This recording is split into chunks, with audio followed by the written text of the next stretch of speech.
quelque chose n'est pas fait, mais que ça doit être fait. Surtout quand on est une petite équipe au début de tout projet entrepreneurial, c'est à toi de le faire. Même si c'est de l'administratif. En 2025, une organisation, comment elle peut se poser avec la data? Beaucoup de décideurs qui se disent simplement qu'est-ce que je fais avec tout ça? Il y a beaucoup de sagesse dans le stoïcisme. Donc, première règle, c'est keep calm. Se recentrer sur ce qui est dans notre zone de contrôle. En général, quand les temps sont plus durs, les projets performent le mieux. C'est quand même ceux qui visent à réduire les coûts, à optimiser tout ce qui est opérationnel. Et donc, ça peut être de l'automatisation, ça peut être de l'optimisation d'allocation de ressources ou d'allocation d'argent. Les gens surestiment ce qu'ils peuvent faire en un an, mais sous-estiment ce qu'ils peuvent faire en 10 ans. Moi, je pense que ici, l'enjeu, ça va pas être tellement de créer de la complexité, mais c'est de créer beaucoup de choses très simples qu'on va imbriquer ensemble. Et en fait, c'est l'addition de petites choses simples qui vont permettre de représenter quelque chose de très très complexe. Un outil, quel qu'il soit, qui enregistre ces calls et qui les retranscrit, ça, de nos jours, c'est un must. Ne pas le faire, c'est presque criminel. Salut Alex! Salut. Ce coup-ci, c'est à moi de t'interviewer. T'es prêt? Je suis prêt. Que ça va être des questions choc, hein. Donc accroche-toi. C'est parti. T'as pas envie de te présenter pour commencer, par exemple?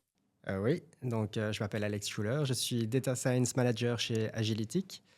Donc à la base, j'ai rejoint Agilitic en 2018 en tant que Data Scientist, puis je suis passé Senior Data Scientist quelques années plus tard. Et là, il y a quelques années, j'ai quitté Agilitic une première fois donc, pour fonder Lidix. J'ai fait ça pendant 2 ans et demi. On pourra y revenir plus tard. Et puis après, là, je suis revenu fin d'année passée en tant que Data Science Manager, donc de retour au bercail. De retour au bercail, effectivement, et de belle manière. Et donc, peut-être ce qui m'intéresse, c'est justement ton cheminement, parce que je pense que ça peut être un fil rouge aussi, hein, une approche entrepreneuriale pour aujourd'hui. Moi, j'aime bien ça, sans surprise, et toi aussi. Euh, tu sors d'une école de commerce, il y a plein de possibilités qui s'offrent à toi, et tu décides de rejoindre une boîte avec 3-4 personnes dans un petit bureau plutôt que d'avoir des voies de carrière un peu plus classiques. Et donc, qu'est-ce qui te motivait à l'époque? Enfin, qu'est-ce qui t'a motivé à l'époque pour faire ce genre de choix? Alors, il y a plusieurs éléments. Donc, à la sortie de Solvay, moi, je savais que je voulais travailler dans la data.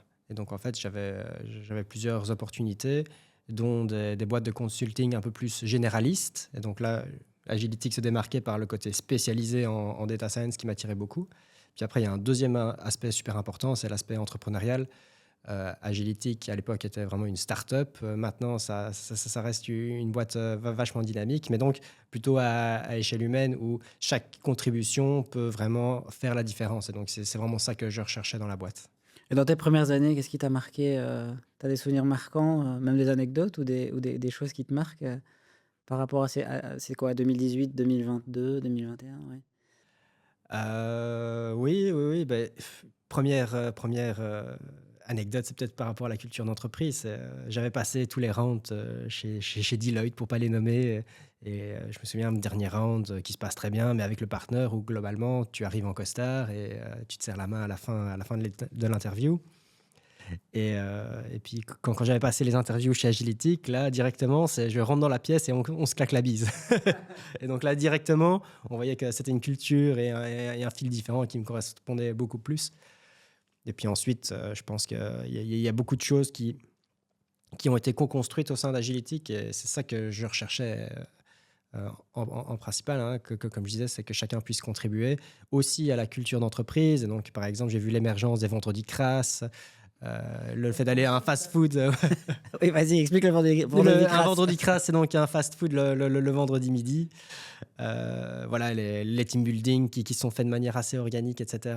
Et ça, c'était très chouette. Plus, ça, c'est pour le côté fun. Et puis, sur le côté pro, j'ai été directement attiré aussi par le niveau d'expertise des collègues. C'est-à-dire qu'il y a une opportunité aussi que je n'avais pas vue chez d'autres boîtes dans lesquelles j'avais postulé à l'époque. C'est le fait qu'on puisse rencontrer les collègues avant de signer.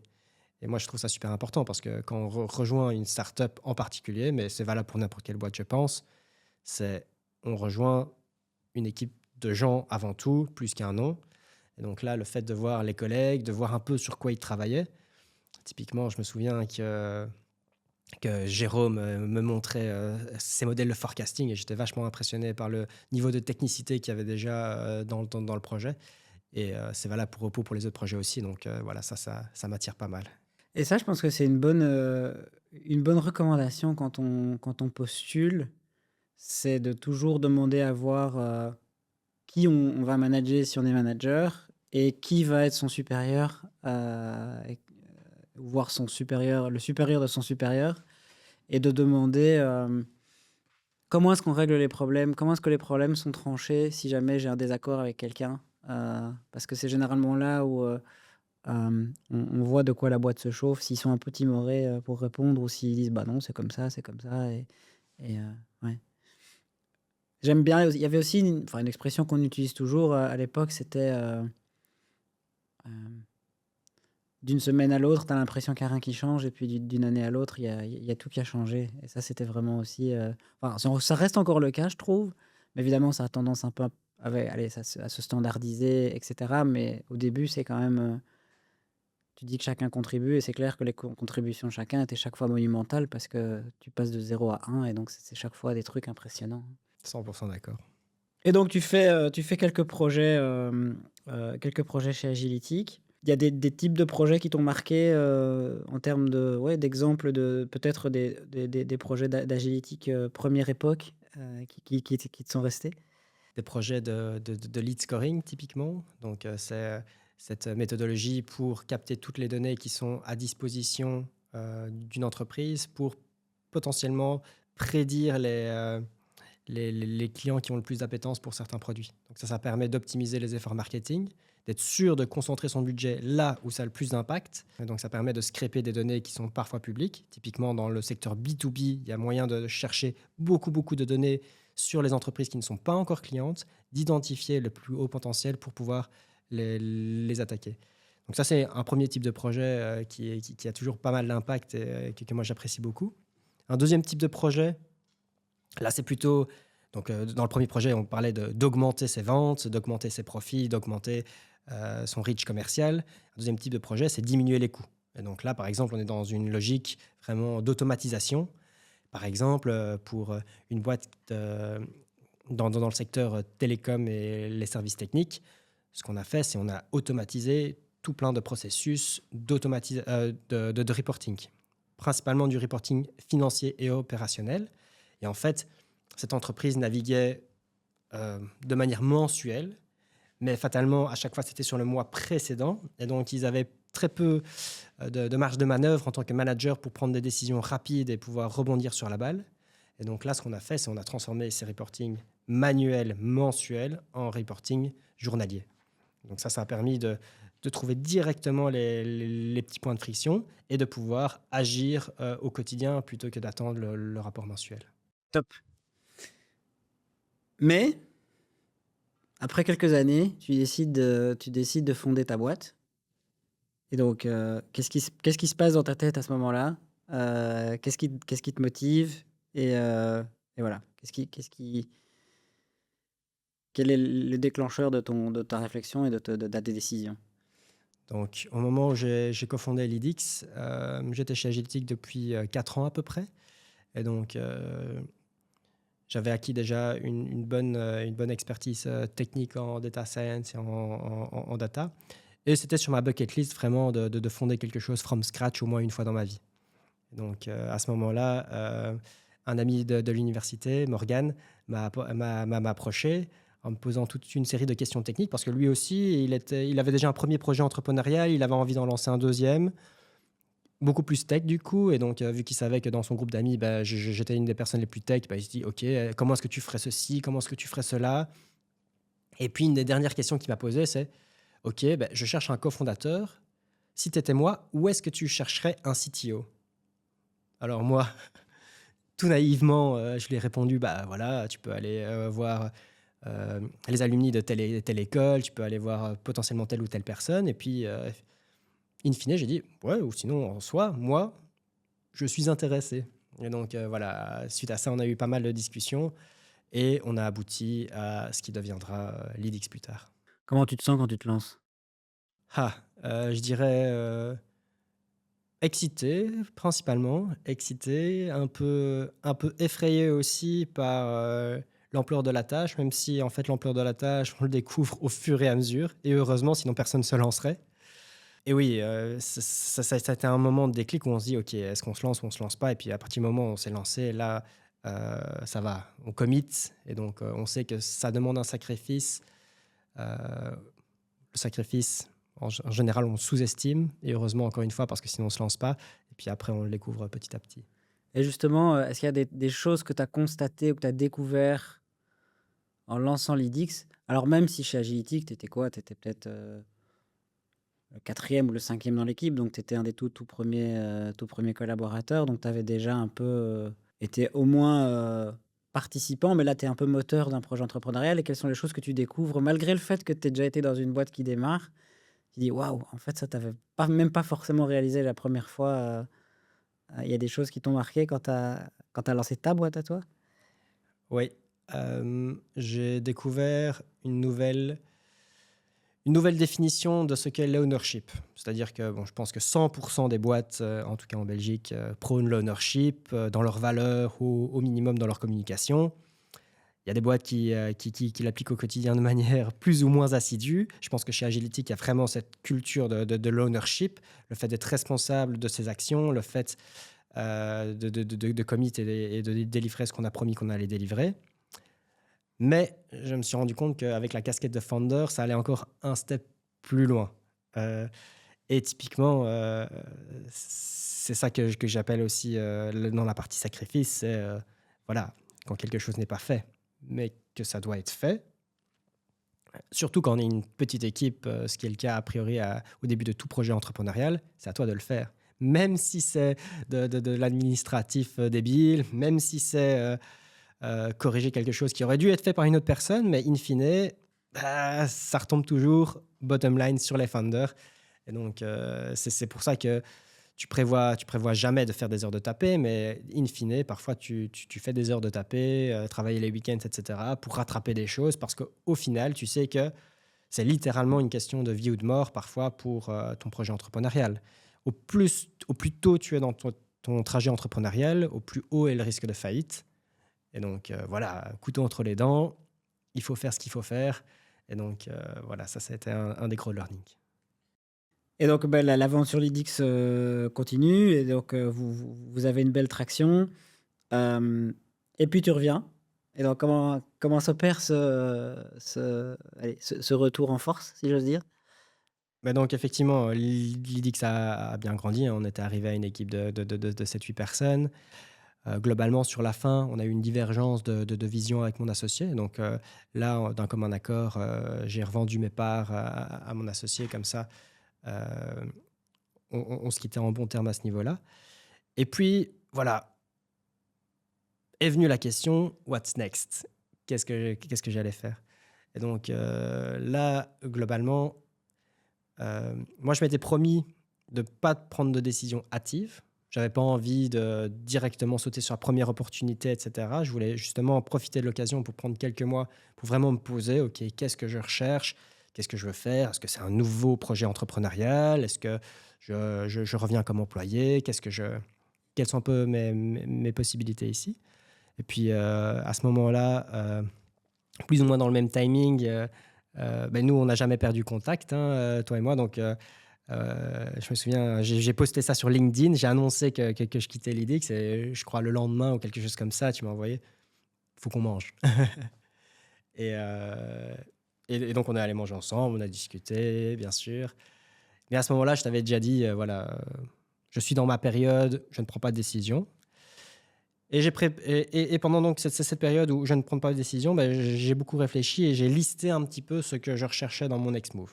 Ce que je cherchais, c'est d'un point de vue contenu du travail, quelque chose d'intéressant, quelque chose de tech parce que c'est vraiment mon affinité. D'un point de vue investissement, j'avais envie d'un truc qui reward les contributions personnelles, mais j'avais pas forcément envie de me relancer directement en mode start-upper, etc. Ici, ça va. J'ai eu ce que je voulais de ma bucket list, mais j'ai vu le coût que ça avait d'un point de vue perso. Donc là, j'étais pas prêt à me relancer là-dedans. Et puis, il y avait aussi plein de critères au niveau culture de boîte. À partir du moment où je me suis dit, OK, je vais rejoindre à nouveau une boîte, qu'est-ce que je recherche?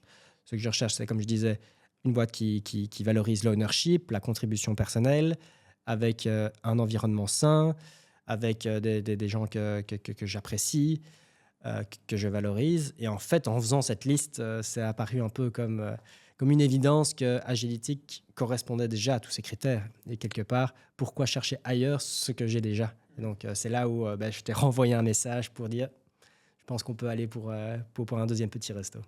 C'est vrai que, on a parfois moi j'ai des très, très beaux souvenirs d'autres expériences professionnelles, hem, hem, mais je sais qu'elles n'arriveront plus parce que la boîte, s'est fait racheter, donc la culture a été dissoute, dans un espèce de mastodonte et c'était d'ailleurs une des raisons pour laquelle j'ai quitté, une boîte précédente parce que la culture partait donc tu dis, le contenu, il reste sympa mais bosser pour 10 000 personnes, un actionnaire au Colorado, c'est pas la même chose que de bosser pour une PME qui s'entraide et donc en fait, ce que tu décris, sans vouloir, enfin je veux pas mettre parler à ta place, mais c'est un peu, c'est un peu rare que l'éclair, tu vois, frappe 2 fois au même endroit. Donc c'est assez remarquable de se dire: «OK, il y a un truc qui t'a plu et tu as pu en fait revenir dessus une deuxième fois». C'est quand même, ouais, c'est quand même assez rare pour être souligné et aussi le fait d'avoir du recul sur le fait de dire: «Bah oui, en fait,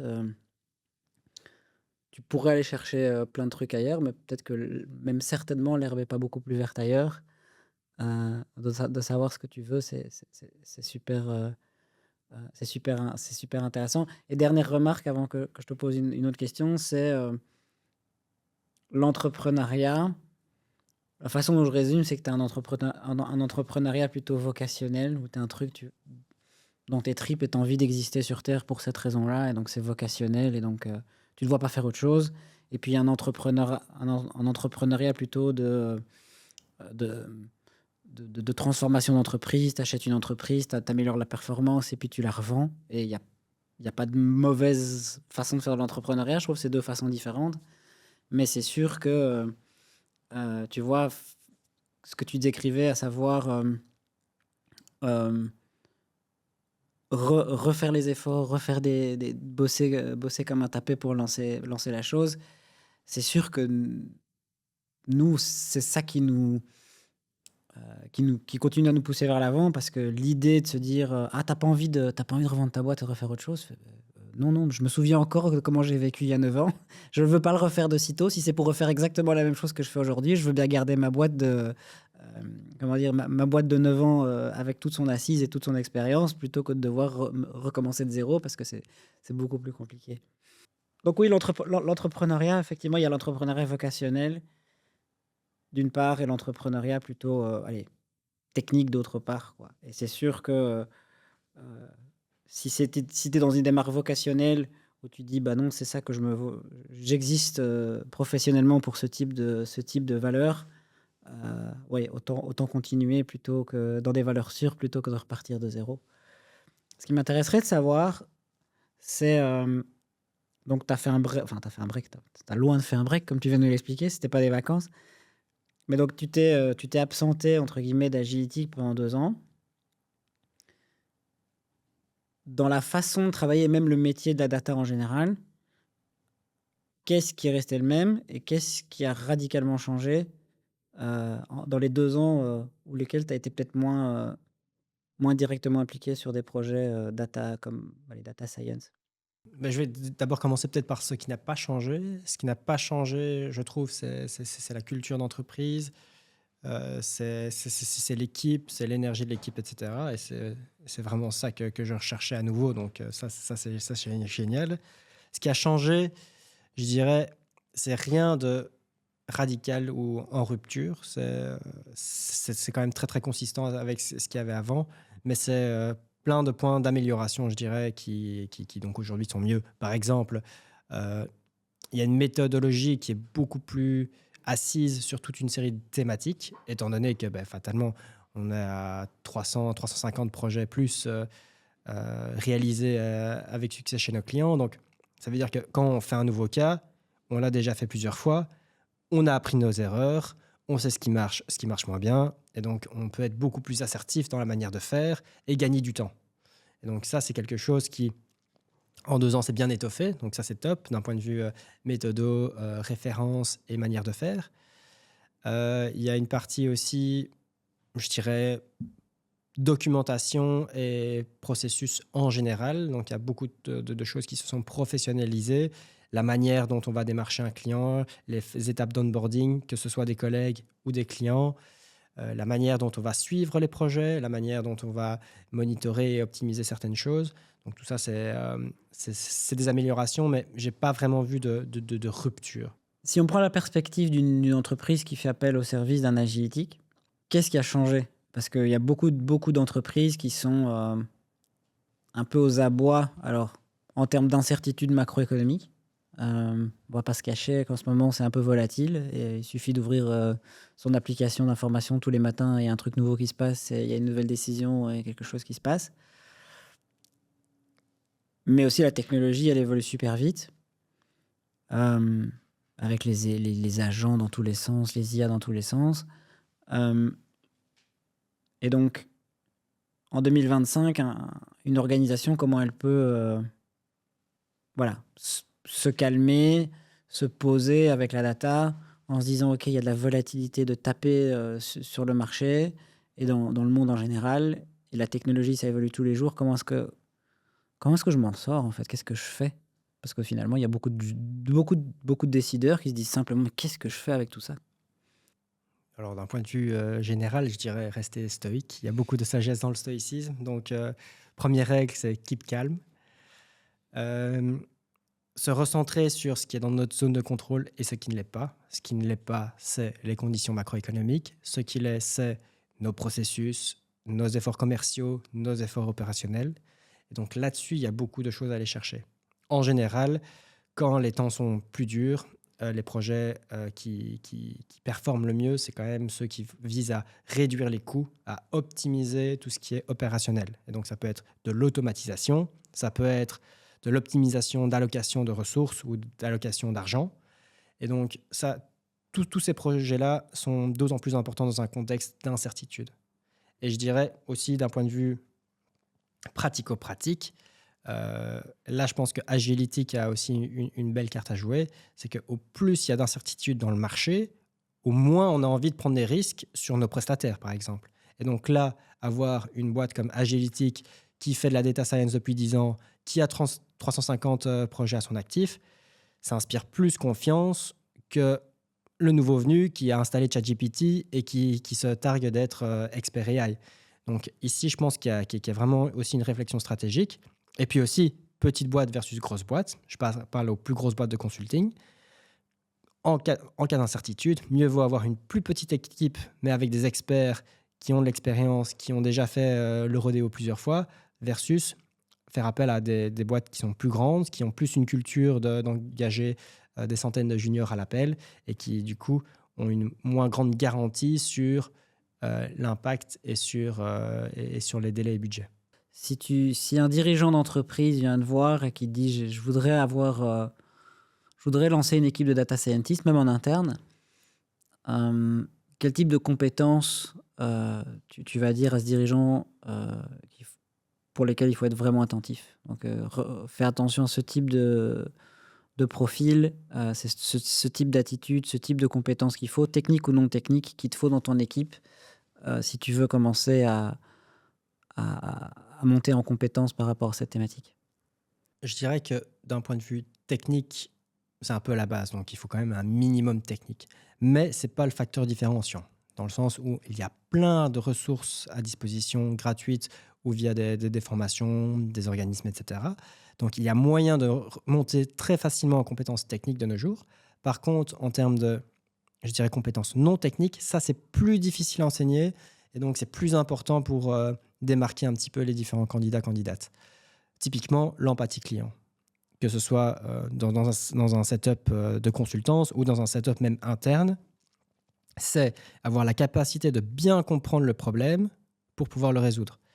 Et ça peut sonner simple, une évidence, mais en fait, on se rend compte de facto, aussi dans notre propre processus de recrutement chez Agilitic, que c'est pas gagné d'avance, en fait. C'est pas du tout gagné d'avance. Et c'est vraiment ça qui fait la différence entre un bon data scientist et un moins bon data scientist. Et quand on réfléchit à l'empathie du problème, l'empathie vis-à-vis de l'utilisateur final, Ouais, j'aime bien aussi dire parfois, on ferme les laptops et on se met autour d'un tableau blanc pour être sûr qu'on a bien compris. Et donc effectivement, c'est assez fréquent de surprendre pas mal de monde en disant, «Non, non, mais c'est pas un problème de tech, on va d'abord se mettre autour d'un processus et s'assurer qu'on est tous bien d'accord parce que les solutions sont pas forcément pas compliquées d'un point de vue technique, mais beaucoup plus d'un point de vue, est-ce qu'on part tous de la même chose?» et et récemment encore, j'expliquais à pas mal de monde qui connaissent pas la logique de la user story, tu vois? En agile, hem et donc la user story, c'est en tant que rôle, j'ai besoin de fonctions pour pouvoir tirer le bénéfice attendu. C'est une phrase super structurée, hem et il y a encore énormément de monde qui se rend pas compte de la puissance de cette façon de formuler un besoin et donc de dire: «Voilà l'utilisateur, donc prends le point de vue de moi en tant qu'utilisateur», que ce soit directeur marketing, directeur financier, utilisateur final et cetera et donc ça, c'est dans cette phrase, tu as la notion de l'empathie par rapport au rôle que je te déclare et ensuite fonctionnalité mis en contraste avec le bénéfice attendu parce que c'est le grand classique des gens qui vont directement sur la solution sans avoir réussi à formuler vraiment le pourquoi ils pensaient avoir besoin d'une solution et donc la user story, selon moi, c'est vraiment, une évidence, mais qui est, incroyablement sous-estimée à des niveaux où ça devrait limite devenir un réflexe de s'exprimer en user story et les gens le font pas encore. Alors voilà, il faut bien commencer un jour, c'est pas grave, mais c'est vraiment un outil, super simple pour pouvoir s'exprimer, surtout entre des profils techniques et des profils métiers, je trouve. On va parler de tes erreurs. Ça marche. T'en as pas fait beaucoup, hein, mais t'en as sans doute fait, et t'en as pas fait des graves, heu, sinon on serait peut-être pas là aujourd'hui. Mais est-ce qu'il y a des enseignements dans ta carrière à ce stade qui t'ont marqué et des choses où tu te dis, «Ouais, Je dirais le plus gros enseignement, c'est peut-être, careful what you wish for. Fais attention à ce que tu souhaites, dans le sens où quand j'ai rejoint Agilitic, mon obsession, c'était en mode, ambition personnelle, carriériste, c'était de monter les échelons le plus vite possible. Ça, c'était mon goal, voilà. Hem, avec le recul, je me rends compte qu'en fait, chaque étape a le mérite d'être vécue et chaque étape a ses avantages et ses inconvénients.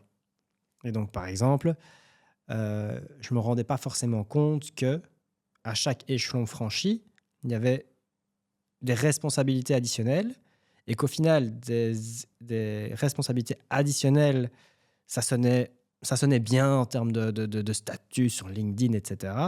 Mais qu'en fait, ça avait de réelles implications et que parfois, les implications étaient moins confortables ou pas aussi alléchantes versus le statut ou l'augmentation salariale que ça pourrait apporter. Et donc, en fait, à refaire, je me dirais, prends ton temps, chaque étape est super, profite de chaque étape. Ce serait pour moi une grosse malédiction que de forcer un rôle, euh, un échelon trop élevé à quelqu'un avant qu'il soit prêt, avant qu'il soit fully committed, je dirais, à prendre en compte à la fois les bénéfices, mais aussi les responsabilités qui vont avec. ouais, ouais, ouais» et c'est comme ça que tu peux aussi, ouais, enfin, c'est un peu le mythe d'Icare, tu vas trop proche du soleil un peu trop vite et en fait, ça c'est pas te rendre service, parfois de donner des responsabilités trop tôt et nous, on insiste effectivement sur le statut de senior qui est plus tard que chez d'autres, ça, voilà, de nouveau, allez, toi et moi, je pense que, on sait qu'en fait, ce que font les autres nous importe pas trop et donc que dans d'autres boîtes, on soit senior plus tôt, bah, nous, ça changerait à notre posture.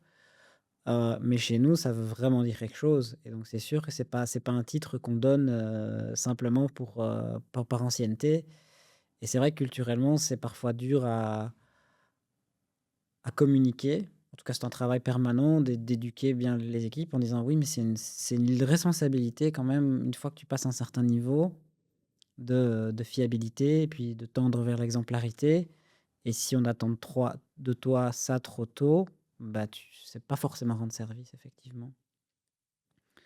Et dans le même esprit, il y a des choses que tu aurais aimé qu'on te dise plus tôt aussi, il y a des choses que tu as envie de dire à l'Alex, au Alex d'il y a 7-8 ans maintenant. Je dirais c'est une corollaire de ce que de ce que je disais, hein, c'est prends ton temps. Prends ton temps. D'un point de vue, je dirais, d'un point de vue pro, ben voilà, une carrière, c'est long. C'est plusieurs dizaines d'années, c'est quoi? C'est 40, 50 ans parfois. Heu, voilà, tout n'est pas décidé dans les 5 premières années. J'ai l'impression aussi que les gens surestiment ce qu'ils peuvent faire en 1 an, mais sous-estiment ce qu'ils peuvent faire en 10 ans. Et donc, voilà, avoir une vision beaucoup plus long terme, une notion de trajectoire plutôt que d'objectif court terme où, par exemple, je veux absolument être promu à telle date, à telle date, à telle date. Non, c'est vraiment une notion de trajectoire vers où est-ce que j'ai envie d'aller et est-ce que je suis sur la bonne trajectoire. Ouais, et ça aussi je constate, avec certains étudiants que je côtoie, c'est, le mythe de: «Si je prends une mauvaise décision, ma vie est ruinée». Tu vois? Si je fais le mauvais choix de boulot en sortant de l'école, oh là là, j'ai raté ma vie, j'ai raté ma carrière, alors que fondamentalement, 3 ans plus tard, tu fais: «Bien, mais ça va, tu peux changer, tu peux pivoter, tu peux t'adapter, tu es résilient, une carrière, c'est pas une ligne droite».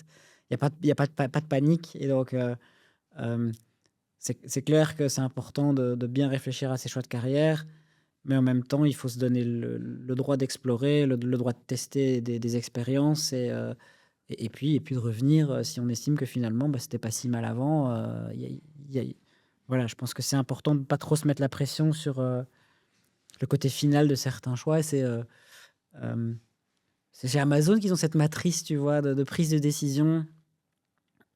Alors peut-être que j'adapte, je sais pas très bien, mais donc quand tu prends une décision, il y a tu prends 2 dimensions parce que tu es un consultant, donc tu fais des matrices 2 Bonne vieille fois 2 matrice. partout, hein, donc ta vie est une matrice. Mais quand tu prends une décision, tu as 2 axes. Tu as un axe qui est, hem, c'est quoi la conséquence d'une erreur? Est-ce que la conséquence est grave ou pas grave d'une erreur? Et l'autre axe, c'est, est-ce que c'est réversible ou irréversible? Et en fait, avec cette matrice 2 fois 2, bah, tu sais dire: «Bah oui, bah, OK, la conséquence est grave, mais je peux faire», tu vois, un enrichissement de CRM. Ouais, si je me plante, c'est entre guillemets «grave», les conséquences peuvent être importantes, mais c'est réversible, et donc en fait, je peux quand même expérimenter. Hem et voilà, et tu commences à avoir tes décisions, tu les mets comme ça dans une matrice 2 fois 2, et tu te rends compte qu'il y a plein de prises de décisions, tu peux dédramatiser, en fait. Et je pense que dans des choix de tous les jours et dans des choix de carrière ou même des choix business, tout le monde met ça comme prend des décisions comme si c'était: «Oh mon Dieu, c'est la fin du monde si on se plante», alors que, bah, de 1, c'est pas la fin du monde, et de 2, tu peux toujours revenir en arrière. C'est pas et ça, je pense que, au plus tu prends des responsabilités, au plus c'est important de prendre cette perspective sur la prise de décision, parce que sinon ça va être assez invivable, je trouve. On va un peu atterrir en douceur et atterrir sur des thématiques un peu tangentielles et agilitiques, mais il y a des idées un peu, hors périmètre, des projets un peu fous qui t'intéressent, ou des thématiques un peu, des choses sur lesquelles tu aimerais bien travailler, heu, voilà, peut-être par curiosité intellectuelle que tu as envie d'assouvir, c'est quel genre de truc qui t'amuserait, ou qui te passionnerait? C'est une très bonne question. Je dirais il y a un concept qui m'intéresse pas mal, mais voilà, en termes de coûts et ressources, ce serait énorme. Ce serait de, par exemple, créer un jumeau numérique de la planète qui permettrait de tester sur un environnement numérique toute une série de policies, de décisions politiques, d'impact, de start-up, de, d'incitants macroéconomiques et voir le résultat in fine sur la planète. Je pense qu'il y a énormément de data qui sont exploitables pour ce genre d'exercice, tellement qu'en fait, c'est ça l'enjeu de la simulation et le challenge technique, c'est de considérer tout un ensemble énorme de data pour en faire quelque chose d'exploitable. Et l'impact, c'est vraiment pouvoir prendre les meilleures décisions d'un point de vue politique pour, par exemple, sauver la planète. Alors qu'à la base, une expression, allez, un peu fréquente, c'est: «Un modèle est une simplification». Et donc, en fait, c'est intéressant parce que ce que tu es en train de dire là, c'est que tu dis, OK, est-ce que peut-être dans nos vies, enfin, à toi, parce que tu es plus jeune que moi, donc tu as un peu plus de crédit temps, euh, est-ce qu'on arrivera à avoir une simulation qui peut se rapprocher de plus en plus de la complexité du monde? Parce que fondamentalement, la modélisation, c'est une simplification de la réalité. Et donc là, ce que tu décris, si j'ai bien compris, c'est de se dire jusqu'où on va pouvoir modéliser la complexité du monde et est-ce que on va pouvoir le faire d'une façon à ce que ce soit bénéfique pour l'humanité. Oui, tout à fait. Moi, je pense que ici l'enjeu, ça va pas être tellement de créer de la complexité, mais c'est de créer beaucoup de choses très simples qu'on va imbriquer ensemble. Et en fait, c'est l'addition de petites choses simples qui vont permettre de représenter quelque chose de très, très complexe. Et aussi en data science, hein, c'est plein de petits modèles simples qui, mis bout à bout, permettent d'optimiser l'entreprise en tant que telle. Et donc, c'est pareil pour la planète. Je pense qu'il y a toute une série de lois physiques, chimiques, etc., qui peuvent être modélisées en quelque chose, in fine, d'holistique. Merci. Est-ce qu'il y a des contenus, livres, formations, des choses comme ça que tu recommandes très souvent autour de toi? Oui, d'un point de vue data, il y a un très très bel ouvrage qui s'appelle Storytelling with Data, qui a été réalisé par une ancienne employée de chez Google, qui maintenant fait ça à temps plein, qui évangélise le fait de raconter de belles histoires, des histoires surtout impactantes avec la data. L'enjeu, c'est de pouvoir communiquer de manière la plus efficace possible son message, c'est-à-dire que un bon graphe, par exemple, une belle visualisation, c'est pas quelque chose de complexe, c'est pas quelque chose avec beaucoup, beaucoup de données dedans, c'est quelque chose qui est efficace, qui permet d'être compréhensible en une fraction de seconde. Et donc, le livre détaille de manière vachement structurée comment faire en sorte d'enlever toutes les fioritures pour aller à l'essentiel du message, comment simplifier son graphe pour qu'il soit compréhensible. Ici, chez Agility, on a vraiment cette croyance que, voilà, si le client ne comprend pas ton graphe, c'est pas le client qui est con, c'est toi qui as mal fait ton travail. Et donc, ce livre-là, c'est vraiment un must. Et c'est fou comme la nature humaine a tendance à complexifier la façon dont on communique et de rajouter faire des présentations hyper chargées, hyper compliquées et en fait d'enlever plein de trucs finalement, ça n'affaiblit pas ton argument, ça le rend beaucoup plus impactant. Et c'est sûr que d'enlever les fioritures heu, d'un argumentaire, que ce soit une présentation ou même un texte écrit, simplifier l'écriture, pas commencer à faire de l'écriture en poulet comme les francophones savent le faire. Hem, c'est vraiment, ouais, alors moi ce que je trouve marrant avec Storytelling with Data, c'est que tu lis le livre et tu fais: «Bah oui, bah ouais, évidemment, évidemment», mais tu le fais pas en fait. Tu vois? Tu lis un livre qui te donne des suggestions hyper simples et page après page, c'est d'une évidence, bah, limpide et en fait, tu regardes ton travail, enfin, je parle pour moi, je regarde mon travail, je fais: «En fait, ouais, non, en fait, je suis pas sûr d'appliquer ces principes dans ce que je fais» et donc ça nécessite quand même une autodiscipline pour simplifier les choses, qui est pas forcément naturelle. Donc c'est effectivement un ouvrage, je trouve, qui est, hem, surprenamment efficace malgré son apparente simplicité. Ouais. Et c'est typiquement des livres qui valent la peine d'être lus et puis d'être relus 2 ans plus tard. Alors pas forcément, c'est un livre qui est facile à lire, hein, on va pas se mentir, c'est pas Méditation de Marc Aurèle, tu vois? Mais tu le reparcours et tu le refeuillettes 2 ans après, tu fais: «Ah oui, c'est juste. C'est juste, je dois enlever toutes ces fioritures parce que ça n'a aucun intérêt». Je sais que tu aimes aussi bien les petits outils et la productivité, les choses comme ça. On en parle parfois et donc parfois on en parle beaucoup et donc on fait des gros échanges bien exhaustifs et ça, je trouve ça aussi passionnant et encore récemment, on a parlé, d'outils d'IA et je te laisserai aussi, ça m'intéresse surtout d'avoir ton avis là-dessus. Hem, mais est-ce qu'il y a des petits trucs, et des petits outils, du quotidien ou des services du quotidien qui t'ont marqué dernièrement, que tu pourrais recommander aux auditeurs? Parce que à ton allez, c'est probablement des choses encore pas assez connues, trop méconnues pour l'instant et que tu comprends pas pourquoi tout le monde ne fait pas comme ça? Il y a énormément d'outils qui existent et donc voilà, je vais éviter d'être trop spécifique au niveau des outils, mais par contre sur les typologies d'outils, avoir un outil, quel qu'il soit, qui enregistre ses calls et qui les retranscrit, ça, de nos jours, c'est un must. Ne pas le faire, c'est presque criminel, surtout quand on voit le temps que ça prend de retranscrire une réunion, de prendre les minutes, de faire des résumés, de rédiger des action points. Tout ça, c'était le travail de beaucoup de juniors consultants il y a quelques années. Aujourd'hui, ça doit être automatisé. Ce serait aberrant de ne pas le faire. Surtout que la plupart des outils le font même mieux qu'un humain. Donc, il n'y a vraiment aucune raison de ne pas le faire. Il y a un deuxième type d'outil qui est tout ce qui est Large Language Models, hein, donc ChatGPT, Copilot, Perplexity, etc. Il faut en avoir un. Donc ici, mon opinion personnelle entre ChatGPT versus Copilot, par exemple, c'est que voilà, ChatGPT en termes de performance pure est meilleur que Copilot, en tout cas aujourd'hui. Mais Copilot a quand même l'avantage d'être intégré dans les outils Microsoft, d'être intégré donc dans l'écosystème, ce qui fait qu'il y a les mêmes garanties de sécurité dans Copilot que par exemple pour Microsoft Outlook et SharePoint. Donc si vous faites confiance à SharePoint et à Outlook pour vos informations confidentielles, vous pouvez faire confiance à Copilot aussi.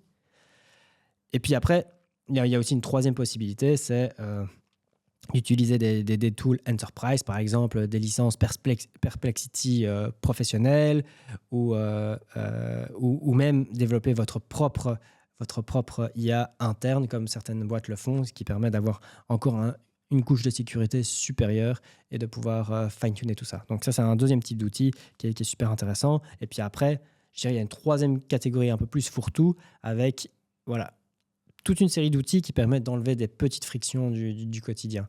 Donc, quelque chose que j'utilise depuis plusieurs années et que maintenant on encourage Agilitic, tous les collègues de chez Agilitic à utiliser aussi, c'est par exemple quelque chose comme Text Expander qui permet très facilement de pouvoir, avec un petit raccourci, mettre des blocs de texte, par exemple pour des prompts. Et donc ici, on est en train de construire une librairie de prompts, donc de requêtes qu'on peut utiliser dans ChatGPT, dans Copilot, dans Perplexity pour faciliter toute une série de tâches. Et donc ça, maintenant, ça va devenir un point de départ pour beaucoup, beaucoup de processus, beaucoup, beaucoup de tâches. C'est une première couche d'IA qui ne remplace pas l'humain, qui ne permettent pas à l'humain d'être plus fainéant, mais qui permettent d'amplifier l'intelligence et donc d'aller un pas plus loin pour apporter plus de qualité. Donc voilà, ça c'est un peu les trois types d'outils qui, je pense, en 2025, sont vraiment des musts pour n'importe quel professionnel. Ouais.